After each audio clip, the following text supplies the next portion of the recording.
بسم اللہ الرحمن الرحیم، السلام علیکم۔ امید کرتا ہوں آپ سب لوگ خیریت سے ہوں گے۔ پاکستان ورسز نیدرلینڈ کی سیریز تو ختم ہو چکی ہے اور پاکستان نے بہت ہی کمپریہنسولی یہ سیریز اپنے نام کی ہے، وائٹ واش کیا ہے، اور پاکستان کو یہ سیریز وائٹ واش کرنی ہی تھی، کیونکہ پاکستان کے پاس اس کے علاوہ کوئی اور چانس ہی نہیں تھا، کیونکہ نیدرلینڈ سے اگر ہارو بھی ایک میچ بھی اگر آپ ہارتے ہو تو بڑی ہی بے عزتی کی بات ہے، کیونکہ آپ چھوٹی ٹیم کے اگینسٹ ہار رہے ہو۔ پاکستان کی ریپوٹیشن آہستہ آہستہ ایسی بن رہی ہے کہ وہ بہت بڑی ٹیموں کو ٹف ٹائم دے سکتی ہے، تو اگر اس ٹیم سے اگر ہار جاتی ہے تو ان کی ریپوٹیشن میں بہت زیادہ دھچکا لگے گا اور ان کی ریپوٹیشن بہت زیادہ نیچے آ جائے گی۔ تو obvious سی بات ہے کہ پاکستان کو یہ میچ جیتنا تھا اور وہ یہ میچ جیتے، لیکن اس کے بعد ایک کے بعد ایک بری خبر آتی رہی پاکستان کی ایشیا کپ کے حوالے سے، کیونکہ آپ کو پتہ ہے شاہین شاہ افریدی جو ہے وہ ایشیا کپ سے باہر قرار کر دیے گئے ہیں، کیونکہ ان کو نی انجری ہوئی تھی، حالانکہ 2-2.5 مہینے سے ان کو نی انجری ہوئی ہے، کوئی میچ نہیں کھیل رہے۔ نیدرلینڈ کے خلاف بھی بابر اعظم کا اسٹیٹمنٹ تھا کہ ان کو ایک میچ کھلائیں گے، لیکن نیدرلینڈ کے خلاف بھی وہ انفارچونیٹلی نہیں کھیل سکے، اور ایک کے بعد ایک ان کے کہہ رہے ہیں کہ وہ ان کی نی کی پرابلم بڑھتی جا رہی ہے۔ بہت سارے ایسے لوگ تھے کہ کہہ رہے تھے کہ شاہین شاہ افریدی کو اتنا زیادہ نہیں کھیلنا چاہیے، ورک لوڈ بہت زیادہ ہے ان کے اوپر تھوڑا رحم کرنا چاہیے، ان کو تھوڑا سا آرام دینا چاہیے، لیکن جو مینجمنٹ تھی اور جو پلیئرس تھے وہ کہہ رہے تھے کہ ہم نے فزیو جو ان کے ہیں ان سے ہم نے کنسرن کیا ہوا ہے اس بات کا، اور وہ یہ کہہ رہے ہیں کہ ان کو کھیلنا چاہیے، جتنا وہ کھیلیں گے اتنا ان کو زیادہ اچھا ہے ان کے لیے، تو کر لو پھر اچھا ان کے لیے، باہر کروا دیا ہے ایشیا کپ سے۔ اب کچھ بات کرتے ہیں کہ ایشیا کپ میں شاہین شاہ افریدی کے نہ ہونے سے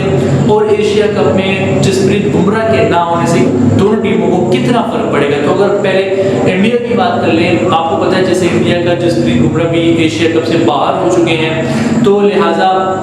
اب لوگ کہہ رہے ہیں کہ دونوں کا اگر باہر ہو چکا ہے دونوں کی ٹیم برابر ہو گئی ہے، سر ایسا نہیں ہے سر۔ میں آپ کو بتاتا ہوں ایسا کیوں نہیں، کیونکہ انڈیا کی جو ٹیم ہے وہ اپنی بیٹنگ پر ریلائی کرتی ہے، ان کی بالنگ اتنی اسٹرانگ نہیں ہے، اور یا اتنی اپنی بالنگ پہ وہ ریلائی نہیں کرتے رہے آج تک، وہ اپنی بیٹنگ پہ ریلائی کرتے رہے ہیں۔ آپ کو پتہ ہے وراٹ کوہلی، روہت شرما، کے ایل راہل جیسے پلیئر ان کے پاس ہیں، اب ان کے پاس سوریہ کمار یادو بھی ان کے اچھی فارم میں ہیں، جتنے بھی ان کے بیٹسمین ہیں سبھی اچھی فارم میں، رشبھ پنت اچھی فارم میں، کارتک اچھی فارم میں، جتنے بھی ان کے کھلاڑی ہیں نیچے سے، پھر اگر آل راؤنڈر کی بات کر لیں جڈیجا ان کی اچھی فارم میں، اور ان کا ایک اور لیفٹ آرم بولر ہے اکثر نام ہے ان کا بھی اچھا فارم چل رہا ہے، تو یہ لوگ اپنی ٹیم کو مینٹین کیے ہوئے ہیں۔ اور سب سے بڑی بات یہ ہے کہ یہ لوگ 20-22 T20 میچ کھیلتے ہوئے آ رہے ہیں ایشیا کپ میں۔ اگر اس طرف بات کر لی جائے بولنگ کی انڈیا کی، تو آپ کو پتہ ہے کہ انڈیا کی بولنگ اس طرح کی نہیں ہوتی جس طرح کی پاکستان کی ہوتی ہے، لیکن اس مرتبہ میں یہ ماننے پہ مجبور ہو گیا ہوں کہ انڈیا کی بولنگ اس طرح کی ہو گئی ہے جس طرح کی ایک وقت میں پاکستان کی ہوا کرتی تھی، کیونکہ پاکستان ایک بولر پہ ریلائی نہیں کرتا تھا، کبھی شعیب اختر ہوتے تھے، کبھی وسیم اکرم ہوتے تھے، کبھی وقار یونس ہوتے تھے، کبھی جو ہے وہ محمد عامر ہوتے تھے، کبھی محمد آصف ہوتے تھے، تو ہمارے پاس بولنگ میں جو ہے وہ ورائٹی آتی رہتی تھی، ہمارے پاس ٹیلنٹ آتا رہتا تھا، لیکن اس مرتبہ انڈیا کے پاس ٹیلنٹ آ رہا ہے۔ آپ کو پتہ ہے ان کے سارے بولر فارم میں ہیں، بھونیشور کمار ہو گئے، ان کی اچھی فارم چل رہی ہے، اچھی سوئنگ بھی کروا رہے ہیں آج کل۔ اس کے بعد ان کے جو دوسرے بولر ہیں سراج وہ بھی اچھی فارم میں ہے، شامی کو تو نہیں لیا گیا، اور مجھے اس بات میں بھی کنسرن ہے کہ کیوں نہیں لیا گیا۔ بہرحال ان کی مجھے بولنگ اس وقت زیادہ مضبوط نظر آ رہی ہے۔ اگر بات کریں ہمارے پاکستان کی سائڈ کی، تو پاکستان کچھ عرصے میں ہمارے ٹاپ آرڈر پہ ریلائی کر رہے ہیں، خدا نہ خواستہ اگر ہمارا ٹاپ آرڈر بیٹھتا ہے تو ہماری پوری ٹیم بیٹھ جائے گی، ہمارے پاس ہے ہی نہیں کوئی کھیلنے کے لیے پیچھے۔ آپ شعیب ملک کو بھی نہیں لے کے گئے، محمد حفیظ بھی ریٹائر ہو چکے ہیں، اور مجھے نہیں لگتا کہ اور جو خورشید شاہ یا دوسرے جو پلیئر ہیں آصف علی آپ کو تو پتہ ہے کہ وہ ہارڈ ہٹر ہیں، وہ آخری اوور میں آتے ہیں، تو اگر شروع میں اگر کوئی آؤٹ ہو جاتا ہے تو اننگ کو لے کر چلنے میں بہت زیادہ پریشانی ہوگی پاکستان کو۔ اگر پاکستان کی بولنگ کی بات کر لی جائے تو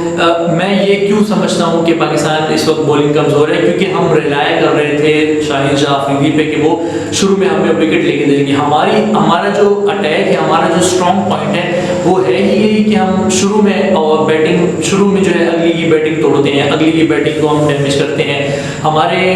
پہلے دوسرے اوور میں اگر 1-2 وکٹیں گر جاتی ہیں تو پھر ہم میچ میں آتے ہیں، اس کے پہلے ہم میچ میں نہیں آتے۔ اگر ہمارے شروع کے 3-4 اووروں میں اگر وکٹیں نہیں گرتی تو اس میں ہم پھنس جاتے ہیں، وہ ہمارے لیے جو ہے ڈارک سرکل ہو جاتا ہے، پھر ہم وہ میچ بہت ہی مشکل سے جیتتے ہیں یا تو ہار ہی جاتے ہیں۔ تو اس وقت ہمارے کو شاہین جعفری وہ واحد بولر ہیں جو لے کے دے رہے ہیں وکٹیں پاور پلے کے اندر یا پہلے دوسرے تیسرے اوور کے اندر ہمارے کو وکٹیں وہ لے کے دے رہے ہیں۔ تو اس وجہ سے میں کہہ رہا ہوں کہ وہ ہمارے پاس شاہین جعفری کے علاوہ بولر ہی کوئی نہیں تھا، اس وجہ سے ہماری ٹیم کو بہت زیادہ نقصان ہوا ہے۔ اگر انڈیا کے جسپریت بمراہ گئے ہیں تو ان کو اتنا یاد نہیں کیا جائے گا ایشیا کپ میں، لیکن ہمارے شاہین جعفری یہاں سے گئے ہیں تو ان کو بہت زیادہ یاد کیا جائے گا، کیونکہ ان کے پاس لیفٹ آرم کا اینگل ہے، ان کے پاس اچھا قد ہے اور ان کی لگ بھی اچھی چل رہی ہے اور ان کی فارم بھی اچھی چل رہی ہے، تو ان کو بہت زیادہ مس کیا جائے گا یہاں پر۔ اور مجھے لگتا ہے کہ پاکستان کو بہت زیادہ اسٹرگل کرنی پڑ سکتی ہے ایشیا کپ میں بالنگ کے لحاظ سے، بیٹنگ میں بھی کرنی پڑے گی اگر ہمارے ٹاپ آرڈر نہیں چلے تو۔ 28 اگست کو آپ کو پتہ ہے کہ پاکستان ورسز انڈیا کا میچ ہے اور کچھ ہی دن بس رہ گئے ہیں اب پاکستان انڈیا کے میچ کو ہونے میں، اور یہاں پر ریڈ فیوریٹ انڈیا کو قرار دیا جا رہا ہے، لیکن مجھے لگتا ہے کہ پاکستان شاہین جعفری کے نہ ہونے کے باوجود بھی انشاءاللہ انڈیا کو یہاں پر شکست دے سکتا ہے۔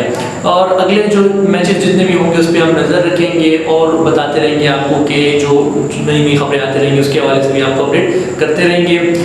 جاتے جاتے آخری جو خبر آئی ہے، جو ICC نے ODI رینکنگ یہاں پر جاری کر دی ہے اور اس میں بابر اعظم اب تک الحمدللہ وہ پہلے نمبر پہ ہیں، جبکہ جو امام الحق ہیں جو دوسرے نمبر پہ تھے وہ نیچے چلے گئے ہیں چوتھے نمبر پر۔ بس اب تک کے لیے اتنا ہی، ملتے ہیں اگلی ویڈیو میں، تب تک کے لیے اللہ حافظ۔